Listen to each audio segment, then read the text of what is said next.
very pleased to have our next guest, Bobby F. Kimbrough, Jr. He's a life coach and author, a motivational speaker with over 30 years in law enforcement.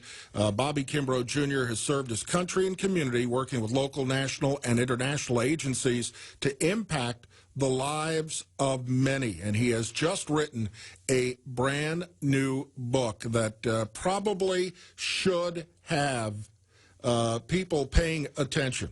And we welcome Bobby Kimbrough, Jr. to the Mike Schickman Show. How are you today, sir? I'm good, sir. Thank you for having me. No, it's my pleasure. You know, you ever feel like you walk into a movie and it's just over the top, and you're wondering how the heck it got this way? Well, that's how our lives have become nowadays, because it doesn't seem like the officers I know in the police departments around the country, and I've lived in a number of different cities, the black people I've known over the years, there just seems to be a disconnect between how folks are taking being arrested or being and how the police are going a little bit over, well, I wouldn't say a little over the top, or going over the top in making a bad situation worse. Well, you know, I agree with you on that. You know, in the last 30 years of my experience, the last 20 years as a special agent of the U.S. Department of Justice, I've seen the shift. I've seen the atmosphere tighten. I've seen how the lack of respect. I've seen a lot of different things take place, and that's what inspired me to write the book toward the end of my career, hopefully trying to save lives. Well, Bobby, you have been, it seems, in every town I know of in North Carolina, talking the talk about this. And your new book, it's just out, called Surviving the Stop. White people may not understand what you're talking about, but I have too many friends who've been stopped DWB over the years in northern communities and southern communities and right here in this community. Explain to folks what you're talking about and what you're writing about. What I'm talking about and writing about is that we all come to the table with a sense of biasness. That's a human nature. But sometimes our bias controls our decision making. Sometimes our biases, we don't really see what we're really doing. And I'm not saying that all police officers, because they're bad preachers, they're bad lawyers, they're bad every profession that we know of. What I'm saying is that the side of the road, when a police officer stops you, whether you think he's right or wrong, is not the place to become defiant. It's not the place to decide I'm going to stand up for my right. You can do that, but that's a personal choice. But what I tell my children, all 5 of them that are licensed driving, African males, I tell them, do exactly what the officer requests of you. If it's not right or your rights have been violated, we will adjust that Monday, Tuesday, Wednesday, Thursday, and Friday in a courtroom, not on the side of the road. Unfortunately, it gets heated very quickly. And I don't really know if men are as bad as women in this situation, because I have seen women mouth off to a police officer, and I would probably like squeeze my wife's mouth shut if I got stopped, and I'm an old fat white guy. Yeah. You see, you know, a lot of dynamics takes place when a police officer stops you. You have a chance to change the atmosphere, change the outcome. An officer has a lot of leverage and leeway. He can give you a verbal warning, a written warning, a citation. But sometimes we tend, not always, but sometimes the situation gets escalated. And if the officer stops you and has the legal authority to do exactly what he's doing, if he gives you a lawful command, you have 2 choices, choice or force. At the end of the day, you would stand better to make the choice. I'm going to do this. If you feel it's wrong, let's take it up Monday. The atmosphere. I'm losing you, Bobby. The gap is just widening. Oh, you're absolutely right. And the other thing is that, you know, all of us, well, maybe 98% of us, have gotten a speeding ticket. And if you've had it more than once, you know pretty much what the deal is. Stay in your car, get your driver's license and registration, and just hold them up outside the window. They want to see your hands. And this has nothing to do with black or white, Asian or whoever. This is what, and I'll tell you what, now, you retired after 30 years. There's one job I would not want to have today, and that's as a police officer. It's a dangerous job. You can't exist without law enforcement. I mean, we've got to learn to either coexist or conflict. The conflicts that we're having is causing lives. And it's time for us to coexist, have real conversations in the communities, white, black, Hispanic communities, and have conversation with police department. Training has to be an ongoing thing. What have your former or your friends who are former compatriots in police departments, what do they tell you? I've had two different points of view. The agency that I come out of, a lot of guys say, hey, tell the truth, give it to them straight. A lot of the African-American agents or officers will tell you, make sure you tell the truth, that a lot of times this does take place. But when it takes place, give them something, a tool that they can survive what they're encountering. Not combativeness, not thinking you got to have the last word, not thinking you got to be disrespectful. Give them a tool to do just what you're saying, survive the stop. Because at the end of the day, the objective is to continue on with your life after the stop. And that's the officer's desire. Exactly. He wants to survive the stop, too.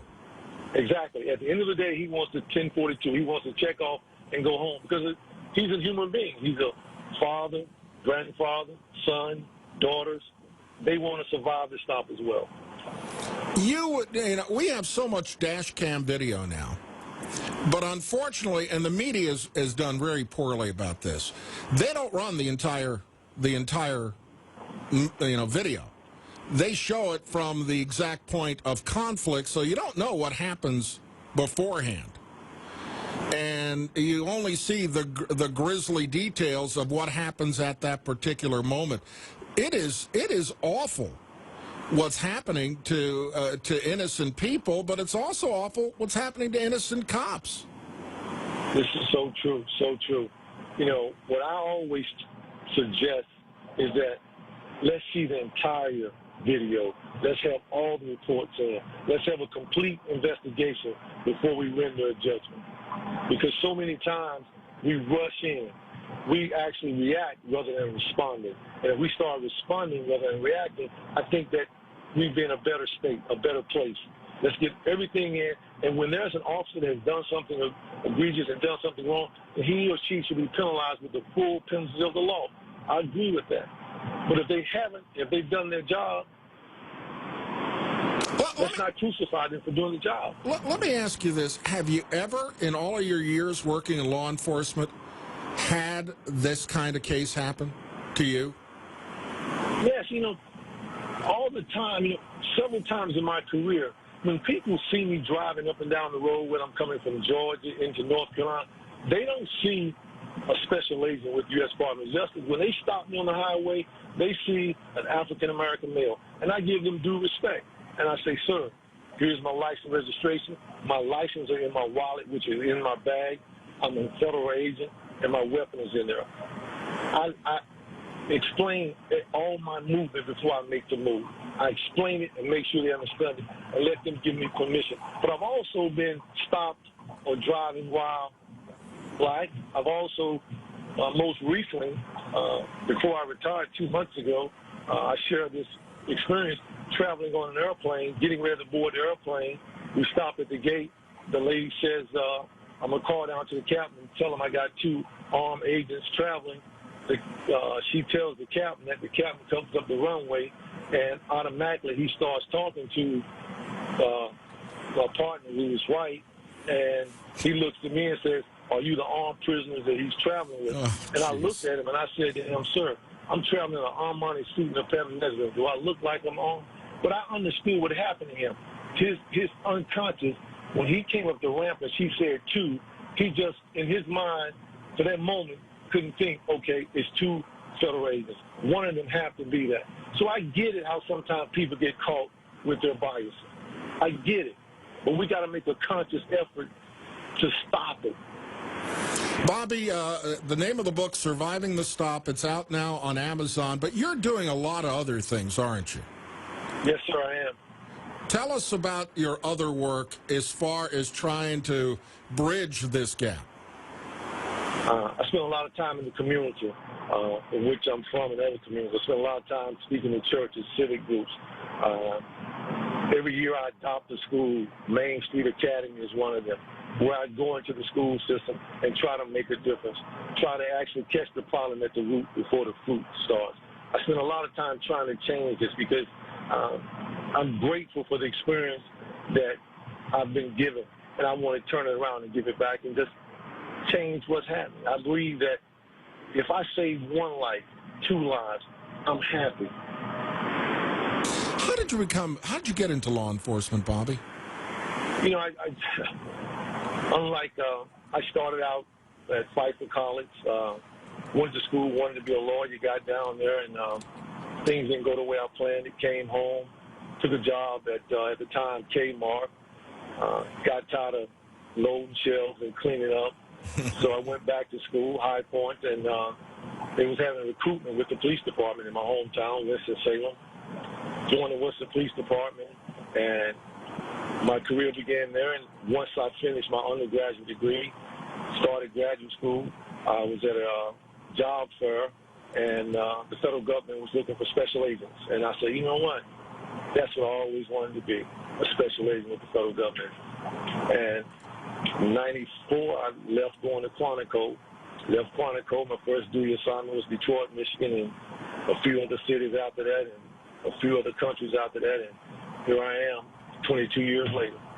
Well, we really appreciate, your book and your thoughts coming out, because this is something that we have to teach all Americans, both in the police, but also a little kindness, a little soft talk goes a long way. You know, I just read something about what Disney World does. You know, we all know they're the smartest folks around. And, you know, they keep a very strong eye on their employees so that they don't overreact to really nasty kids or nastier adults. And they also keep their eye on the people who go to Disney World to make sure that they're not pushing the button. They reward the good kids. It's kind of funny. It's like Santa, and they punish the bad kids. You know, they don't have the kind of service that the other people have. But, Right. you know, this book, I think, could be very, very important. It's called Surviving the Stop, to bridge the gap between law enforcement officers and the citizens they serve. Bobby, I know your book's available at Amazon. Do you have a website? I do. That's BobbyKimbrough.com. B-O-B-B-Y, Kimbrough, Kimbrough.com. Well, God bless you, and thanks for coming back. And come back and join us again, won't you? God bless you. Thank you, sir. That's Bobby Kimbrough, Jr., and go to BobbyKimbrough.com for more information.